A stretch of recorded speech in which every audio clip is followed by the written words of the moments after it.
E aí, pessoal, sejam bem-vindos a mais um The Deep Dive. Hoje a gente vai mergulhar fundo em um tema super interessante. A relação entre fé e cultura, principalmente agora com o Halloween chegando. A gente tem um texto aqui que analisa o sermão A Luz Brilhando nas Trevas.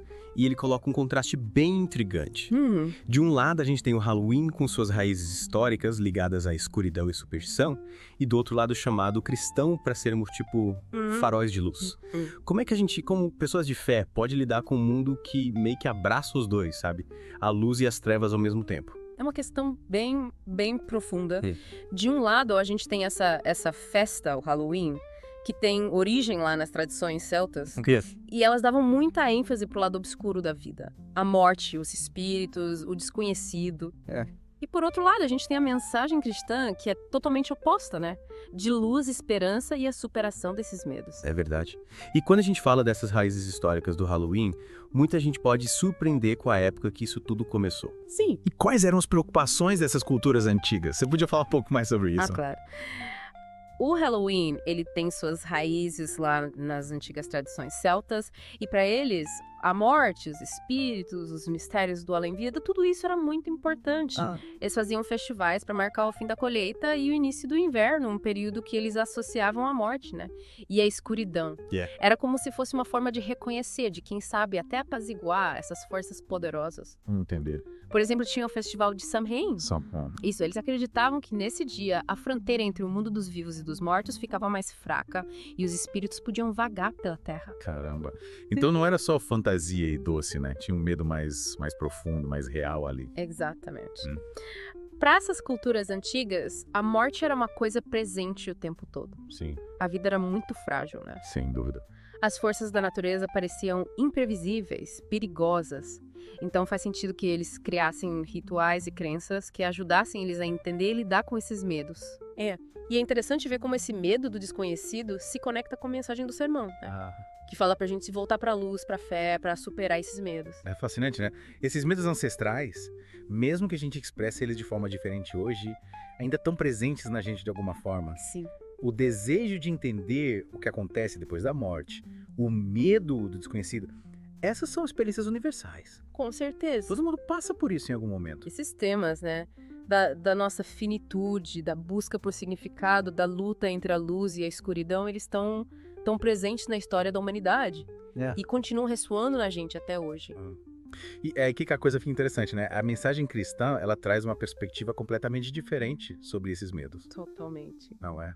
O sermão que a gente está explorando, ele foca na ideia de Jesus como o vencedor sobre a morte.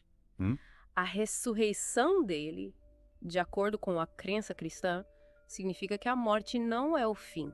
Isso. O medo e a escuridão não têm a última palavra. É uma mudança, radical de perspectiva. Em vez de tentar acalmar as forças das trevas, os cristãos acreditam que Jesus já venceu elas. Sim. E como isso muda a forma como a gente encara nossos próprios medos e desafios. Para quem acredita nisso, traz um conforto muito grande, uma esperança. Significa que mesmo diante das dificuldades, das perdas, do desconhecido, tem uma luz que brilha mais forte. É poderoso isso. Pensa só. Você que está ouvindo a gente agora, como essa mensagem se aplica na sua vida? Quais medos, quais desafios você está enfrentando? Como essa ideia de uma luz que vence as trevas pode te dar uma nova perspectiva? Ou até te dar força? Essa é uma pergunta que vale a pena a gente se fazer. É. E ela nos leva para outro ponto importante que o sermão destaca. Qual? A ideia de que os cristãos são filhos da luz. Nossa, eu adoro essa metáfora. Mas o que significa, na prática, viver como uma fonte de luz num mundo que muitas vezes parece tão sombrio? É uma pergunta que o sermão se aprofunda bastante. É algo que cada um tem que responder por si mesmo. Mas a gente pode explorar alguns princípios. Por exemplo, o texto fala sobre vestir a armadura de Deus. A armadura de Deus, que interessante. Como se fosse um escudo, né? Contra a negatividade. Exatamente. Se trata de se equipar com as ferramentas certas para enfrentar as dificuldades com força, com resiliência. No texto, essa armadura inclui coisas como a verdade, a justiça, a fé, a palavra de Deus. Entendi. É como se fossem recursos espirituais que te ajudam a se manter firme diante da adversidade. Ter ser proativo, né? Isso. Não é só esperar que as coisas melhorem, mas se preparar mentalmente e espiritualmente para os desafios que a vida joga pra gente. Exatamente. É. Cultivar a força interior, se firmar nas suas crenças, Não. para você poder ser essa fonte de luz, mesmo quando tudo parece escuro. Nossa, isso é inspirador, mas parece bem difícil também, né? Como é que alguém começa a desenvolver essa armadura espiritual? Começa com o conhecimento. Entender no que você acredita, por que você acredita, e se firmar nessas verdades. Isso é essencial.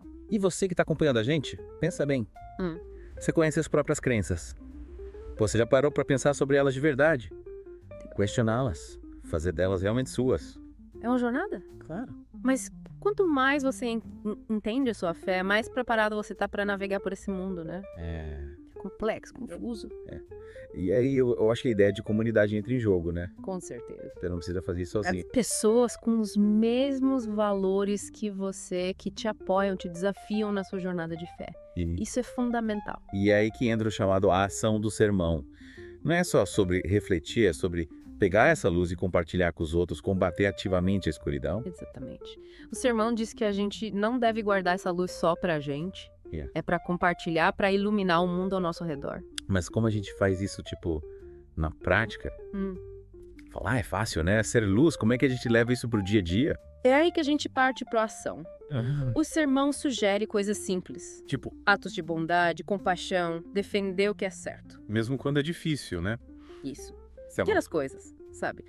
Uma palavra gentil pra alguém que tá passando por um momento ruim, oferecer ajuda, se posicionar contra a injustiça. Essas coisas que podem parecer pequenas, podem ter um efeito enorme. É como aquele ditado, né? Seja a mudança que você quer ver no mundo. Mas em vez de mudança, a gente tá falando de ser luz. Isso. E é importante lembrar que o sermão também fala da comunidade. A gente não precisa fazer isso sozinho. Encontrar apoio em pessoas que compartilham os mesmos valores, se encorajar, trabalhar junto para espalhar essa luz. É tipo, juntar as nossas luzes individuais para criar uma coisa ainda mais forte. Isso! Gostei dessa ideia. E isso nos leva de volta pro contraste que a gente falou no início. O Halloween com foco na escuridão e o chamado cristão para sermos faróis de luz. Verdade. E depois de explorar tudo isso, qual que é a principal lição para quem tá ouvindo a gente? Eu acho que o mais importante é lembrar que, mesmo num mundo que parece cada vez mais sombrio, sempre tem esperança. A gente sempre pode escolher. Ou a gente entrega as sombras, ou a gente faz a nossa luz brilhar mais forte. É uma escolha que a gente faz todos os dias, né? Sim. Não somos só observadores. A gente participa dessa batalha entre a luz e as trevas. Exatamente. E quanto mais a gente entende as nossas crenças, quanto mais a gente cultiva a força interior, quanto mais a gente conecta com pessoas que compartilham os nossos valores, mais poderosa a nossa luz se torna. Nossa, esse mergulho profundo tá sendo muito inspirador. É... A gente mal arranhou a superfície, mas espero que quem tá ouvindo esteja saindo daqui com um pouco mais de esperança. Sim. E quem sabe, com um pouco mais de inspiração para ser luz do seu próprio mundo. Eu também espero. É uma jornada, né? É. Não um destino. E estamos todos juntos nisso. Pra gente finalizar esse mergulho profundo em A Luz Brilhando nas Trevas, eu queria deixar uma última reflexão. O sermão nos desafia a pensar em como podemos ser fontes de luz mais intencionais. Sim. Como isso se parece para você na sua vida, com as pessoas que você convive. Essa questão, né? Não é só sobre ideias abstratas de luz e trevas. É sobre como a gente coloca isso em prática. Talvez seja estender a mão para alguém que está precisando se voluntariar para uma causa que você acredita. Ou simplesmente escolher ser gentil, em vez de julgar os outros. É verdade. O legal é que o sermão não dá uma receita pronta. Ele reconhece que cada pessoa tem um jeito de levar luz para o mundo. Então é sobre encontrar sua própria maneira de brilhar. Isso. E não vai ser fácil o tempo todo. Vão ter momentos que a escuridão vai parecer maior, que vai dar vontade de desistir. Sim. Mas o sermão lembra que até a menor faísca de luz pode fazer diferença. E que essas faíscas, quando elas se juntam, podem criar uma força incrível. É isso que me dá esperança. A mim também. É um lembrete de que, mesmo no mundo cheio de contrastes, a luz sempre pode vencer a escuridão. É uma mensagem que vale a pena espalhar, né? Sem dúvida. É uma mensagem atemporal, né? Que fala com a gente em qualquer época, em qualquer lugar. Ela nos lembra do poder da esperança, da ação. E por falar em ação, O que mais me chamou a atenção no sermão foi esse chamado para a gente não ser só espectador. A gente tem que ser protagonista na luta contra as trevas. O texto nos incentiva a ser mais proativos, arregaçar as mangas e fazer acontecer. É verdade. Afinal, não basta só falar de luz. É. A gente tem que ser luz. E Mostrar essa luz em tudo que a gente faz, em cada escolha. é isso aí.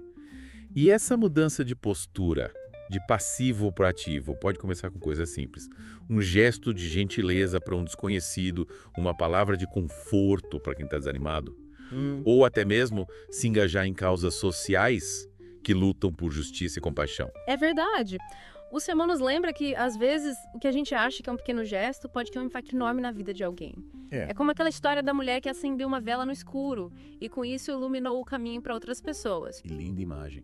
E me faz pensar que cada um de nós tem uma luz única para compartilhar com o mundo. A questão é, a gente está disposto a acender essa luz e deixá-la brilhar? Essa é a pergunta que fica para todos nós, que a gente, inspirado pela mensagem do sermão A Luz Brilhando nas Trevas, encontre nossa própria forma de iluminar o mundo, seja com grandes gestos ou com pequenas atitudes no dia a dia. E que essa busca pela luz seja um aprendizado constante, de autoconhecimento, de conexão com o próximo. A gente viu nesse mergulho profundo que a luta contra as trevas se vence com união, com compreensão e, acima de tudo, com a certeza de que a luz sempre vence. Com certeza. E aí, pessoal, o que vocês acharam do nosso mergulho profundo de hoje? Esperamos que tenha sido inspirador, que tenha motivado vocês. E para continuarmos aprofundando nossa fé e conhecimento, não percam o próximo episódio de 365 Dias com Deus. Até lá, e que a luz divina ilumine o caminho de vocês.